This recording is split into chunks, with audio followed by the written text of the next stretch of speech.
Donc maintenant, ce qu'on va voir, c'est le protocole IP. Je sais, vous l'avez vu, vous l'avez revu, c'est pas grave, on va le revoir encore. Donc le protocole IP, pour sa version 4, il va avoir comme l'entête suivante. D'abord la version, ici qui est égale à 4 pour le protocole IP. Ensuite, euh, la longueur de l'entête qui va être en multiple de 4 octets. Ça veut dire que si on a 5, ici, dans ce champ, si on avait le chiffre 5, en réalité, ce serait la taille de l'entête en globalité, ce serait 5 fois 4 qui est égal à 20 octets. Et ça c'est vraiment pour la taille de l'entête et non pas la taille du paquet. La taille du paquet en entier va être vue dans Total Length. Ensuite, on a le type de service qui est sur un octet, puis la longueur totale du paquet avec les données qui est sur 2 octets. C'est pour ça qu'on vous dit comme quoi la longueur, la taille totale maximum d'un paquet IP est de 65 535, puisque le plus grand nombre qu'on peut écrire avec sur 2 octets, c'est 2 à la puissance 16, 65 536, moins 1, 65 535. Ensuite, on va avoir un numéro d'identification qui est en fait un numéro unique qui va permettre d'identifier un paquet IP ou alors d'identifier les fragments d'un même paquet. Vous savez comme quoi un paquet IP, en traversant le réseau, il peut se retrouver à des segments de réseau où il est trop grand. Donc, qu'est-ce qu'on va faire? On va le fragmenter, on va le couper en petits. Et quand on va le couper, on doit avoir quelque chose qui va permettre de nous dire comme quoi ces fragments appartiennent à, en fait, c'est les fragments ou c'est les fragments de tel paquet IP de départ. Et c'est grâce à cet élément, donc l'IP ID, qu'on va pouvoir identifier cela. Ensuite, on va avoir 3 flags. X, en fait, chaque flag est sur un bit. X est réservé. D pour dire ne pas fragmenter, donc fragment. Et M pour dire more fragment, donc ce n'est pas le dernier fragment. Ensuite, on va avoir l'offset. Alors, l'offset, c'est l'adresse du fragment dans le paquet d'origine. Si un paquet n'est pas fragmenté, si un paquet IP n'a pas de fragment, ici, dans l'offset, vous allez avoir 0. Dans M, more fragment, vous allez avoir, non, il n'y a pas de plus de fragments, donc vous allez avoir 0. Le bit sera à 0. Ensuite, on va avoir le TTL, time to live, qui pour le protocole IP, c'est en nombre de sauts, qui va diminuer à chaque saut. Ensuite, on a le protocole. Donc, quel est le protocole qui est encapsulé dans le paquet IP? Ça peut être TCP, ça peut être UDP, ça peut être ICMP et ainsi de suite. En fait, ensuite, on va avoir le checksum. Donc, le checksum, c'est le checksum pour l'entête IP seulement et non pas pour tout le paquet.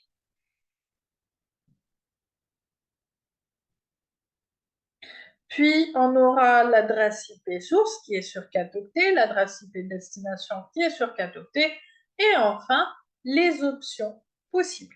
Alors, les options possibles, comme ici, la taille de l'entête maximum va s'écrire, en fait, IHL, c'est sur 4 bits. Donc, le nombre maximum, c'est 15.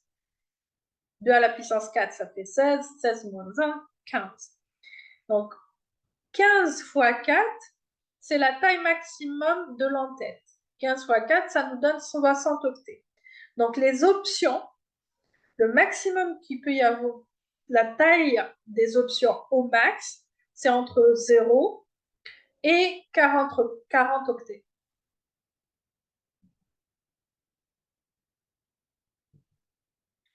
Donc, qu'est-ce que la fragmentation IP? J'en ai parlé juste avant, c'est quand on a un paquet IP et qu'on le découpe en plusieurs petits paquets. On l'a fait quand, genre, je l'ai dit aussi, quand le MTU est plus petit que la taille du paquet IP ou, si vous préférez, la taille du datagramme. Et les fragments vont être réassemblés qu'une fois arrivés à la destination. Donc, avant d'arriver à la destination, les fragments ne sont pas réassemblés. Ils restent tels que. Donc, lorsque le paquet IP arrive à un appareil où la taille du paquet est supérieure au MTU, il va fragmenter le paquet comme suit. Alors, d'abord, avant de le fragmenter, il va vérifier est-ce que le bit D, le flag D, donc don't fragment, il est à 1 ou à 0. S'il est à 1, il ne peut pas fragmenter le paquet. Il va dropper le paquet et envoyer un paquet ICMP pour dire comme quoi la taille est trop grande. On va voir les types de paquets ICMP qui permettent de parler des erreurs par la suite. Je crois qu'on va les voir en TP. Je ne sais pas si on les voit encore aussi.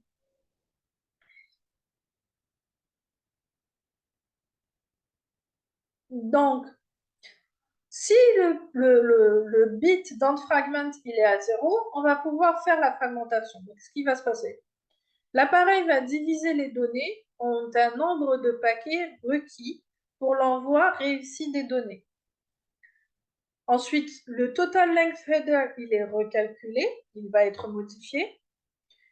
Il va être modifié dans l'entête de chaque paquet IP des fragments et positionné à la taille du segment de chaque fragment.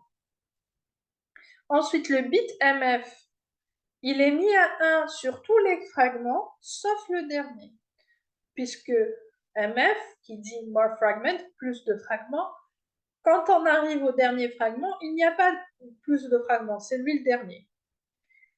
On a aussi l'offset dans l'entête est positionné pour chaque fragment IP. Donc le premier fragment, l'offset est à 0.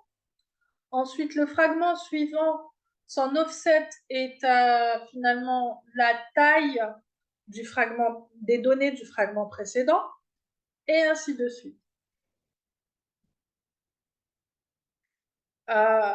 Et si on prend le fragment, le troisième fragment, ce sera l'offset va être égal à l'offset du fragment précédent plus la taille des données du fragment précédent. Ensuite, il va pouvoir y avoir transmission des paquets. Donc, si on regarde la fragmentation, à quoi elle peut ressembler sous TCP/DIN, elle est comme suit. Vous allez voir, ici c'est un paquet, c'est un ping. Donc, vous allez avoir ICMP, echo request. Echo request, c'est pour dire ping. Ensuite, frag 21223. Si vous regardez ici, 21223, c'est le même ici et c'est le même ici. En réalité, ça, c'est l'identifiant IP. Ensuite, 1480 ici, c'est la taille des données du paquet IP. L'offset est à 0, c'est le premier fragment, et le plus, c'est pour dire que le bit MF est à 1. Donc, il y a d'autres fragments. Dans le deuxième, on n'aura pas ICMP echo request ou quoi que ce soit. Pourquoi? Parce que l'entête ICMP, elle est dans la première partie des données. Donc, dans la deuxième partie des données, l'entête ICMP, elle n'y est plus. Elle est partie dans le premier côté. Vous arrivez à suivre? By the way.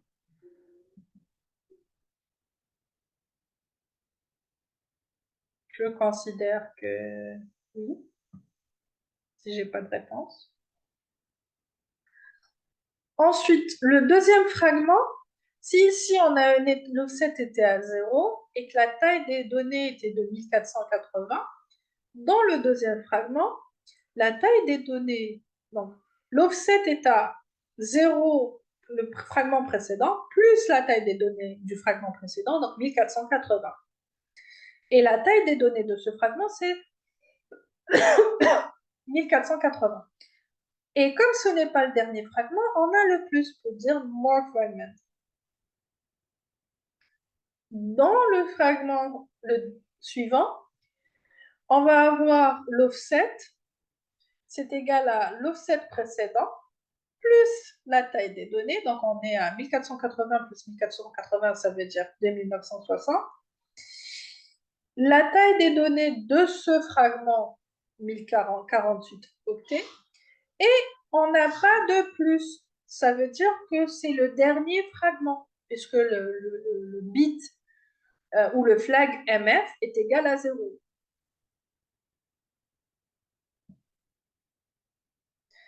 Si on voit ça sous du point de vue de Wireshark, ce qu'on va voir, c'est un peu, en fait, on va voir les mêmes informations, mais plus, comment dire, euh, plus facile à voir d'un seul coup, en fait. Donc, on a les trois premiers bits, les trois flags. Oui, le premier qui est réservé, le deuxième qui est ne pas don't fragment qui est à 0, donc il y a la possibilité de fragmenter, et le troisième qui est égal à 1, more fragment, donc il y a d'autres fragments. Donc en fait le paquet IP de départ a été fragmenté, ce n'est pas le dernier fragment, il y a d'autres fragments après. Et quand on regarde ici, fragment offset, c'est égal à 0. Ça veut dire quoi? Ça veut dire comme quoi c'est le premier fragment du datagramme.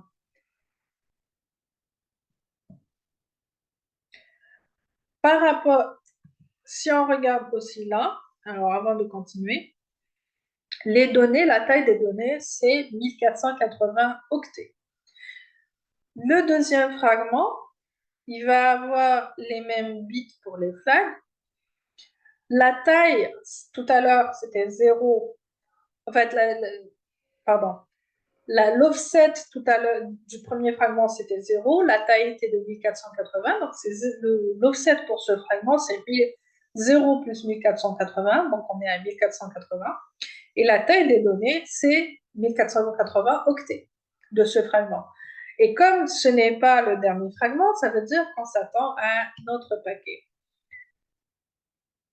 Et là, on va voir comme quoi MF est égal à 0, donc c'est le dernier fragment. L'offset, c'est 2960. Si on regarde ici, c'est 1480 plus 1480. Alors, il y a autre chose que je n'ai pas, que j'ai oublié de spécifier, c'est l'ID-IP, l'identifiant IP. Si vous regardez pour le premier paquet, c'est 0x7474. Même chose pour le deuxième, même chose pour le troisième. Donc, c'est bien des fragments d'un seul et même paquet IP. Par contre, ici, c'est le dernier, donc le flag MF est à 0. On a l'offset, je vous ai déjà expliqué comment on le calcule. Et enfin, la suite des paquets IP. Et ici, le fragment, il fait 548 octets. Donc, on a vu comment on fragmente les paquets, on a vu à quoi ressemblent les paquets fragmentés, que ce soit sous TCP/dump ou sous Wireshark. Non, quand les fragments arrivent à la machine de destination, comment se fait le réassemblage des fragments? Donc, pour pouvoir réassembler les fragments, on va utiliser les éléments dont j'ai parlé, donc l'identifiant IP, le numéro. Pour le paquet précédent, c'était 0x7474, donc le nombre hexadécimal 7474.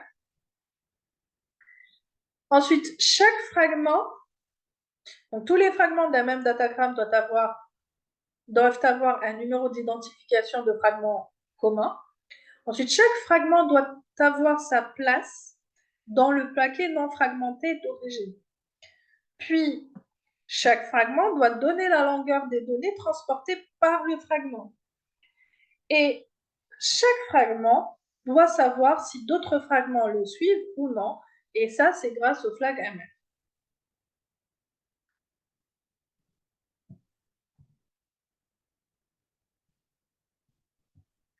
Alors maintenant, ce que je vais vous poser comme question, on a vu cela. À votre avis, est-ce qu'il y a des manières de d'utiliser la fragmentation pour à des fins malicieuses? Je vous laisse y réfléchir. Madame, par exemple, on peut échapper le filtrage. Par exemple, زعما إذا في الفايرول il va bloquer زعما نقول لك كي نسيو نديرو un scan il va bloquer كلش. Par exemple, si on envoie un fragment pour lui باك نحسب له بلي la communication a déjà été établie ولا زعما أنا في milieu تاع une communication donc peut-être qu'il va laisser passer le trafic. Mhm, oui, oui, oui, c'est une manière de faire.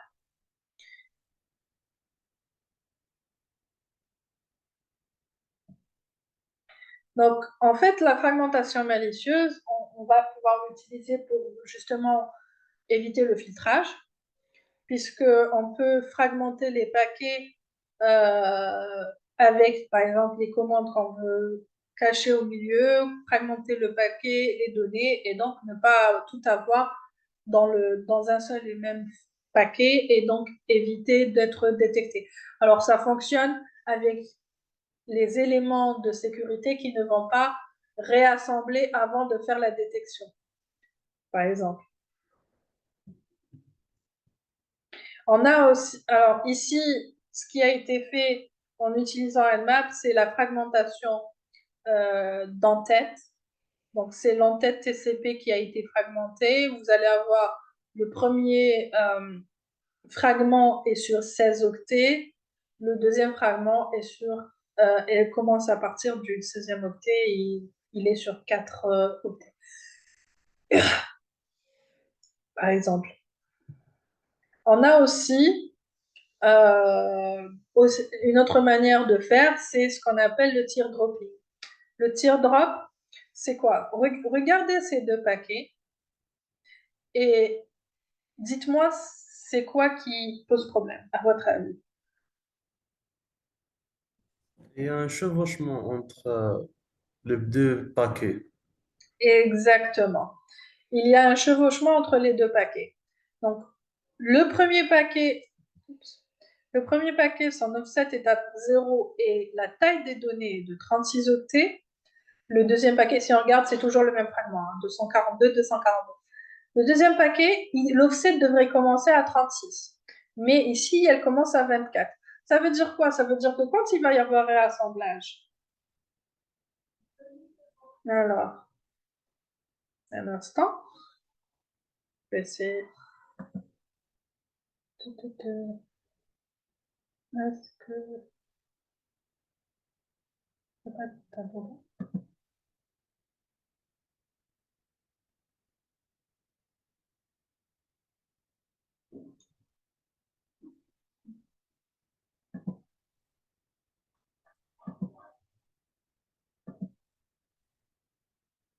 Donc, en fait, si on prend par exemple,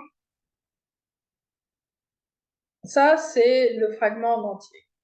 C'est le paquet IP en entier. Il est censé avoir, ici, il y a 36, mais on va dire comme pas. Je vais juste mettre quelques exemples, quelques octets, au lieu de faire le tout. Donc, 1, 2, 3, 4, 5, 6, 7 et 8. Donc, imaginons que ça, ce soit le paquet de départ. Que je veux envoyer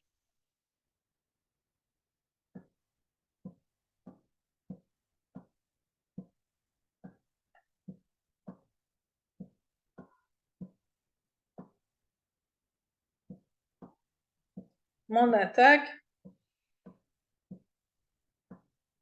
comme ça.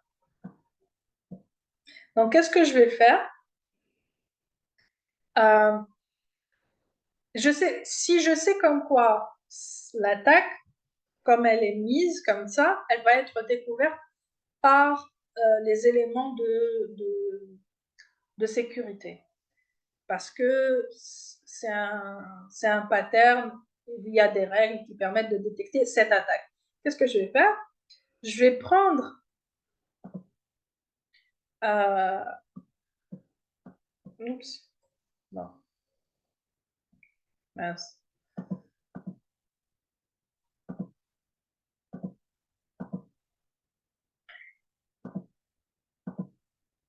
Je vais prendre quelque chose qui va être bénin, qui ne va pas être détecté.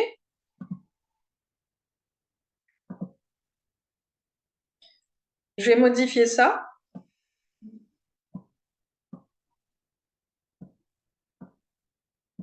Ne venez pas me dire ça ressemble à rien. Je sais que ça ressemble à rien. Et je vais envoyer ça comme étant un premier fragment. Ensuite, je vais envoyer un deuxième fragment qui va juste remplacer, une fois réassemblé, qui va remplacer ces trois caractères par ces trois-là. Donc, je vais remettre monter.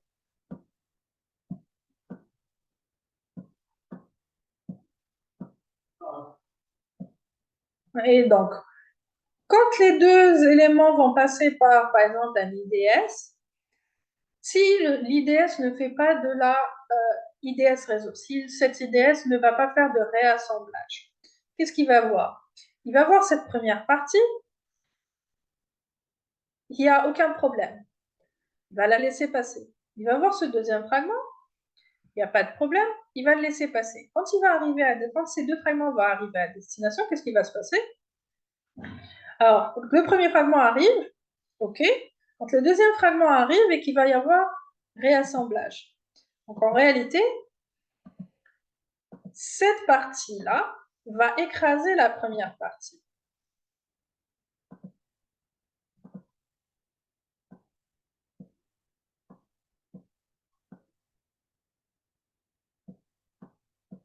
Et on va retrouver l'attaque. Donc ça vous permet d'avoir une idée de comment ça fonctionne. Qu'est-ce que c'est que l'attaque de teardrop? Bien sûr, cette attaque-là ne va pas fonctionner à tous les coups. Ça dépend des éléments de sécurité qu'il y a, ça dépend est-ce qu'ils font du réassemblage, ils ne font pas du réassemblage, est-ce que et ainsi, qu'est-ce qu'il y a sur la machine de destination, est-ce que la machine de destination a elle-même des éléments permettant de vérifier après réassemblage, est-ce qu'ils se prennent en considération est-ce que les éléments de sécurité qui sont mis en place vérifient s'il n'y a pas de chevauchement entre les fragments, et ainsi de suite. Donc, lorsqu'on a une fragmentation, il faut s'assurer de plusieurs éléments. Est-ce que tous les fragments sont bien reçus?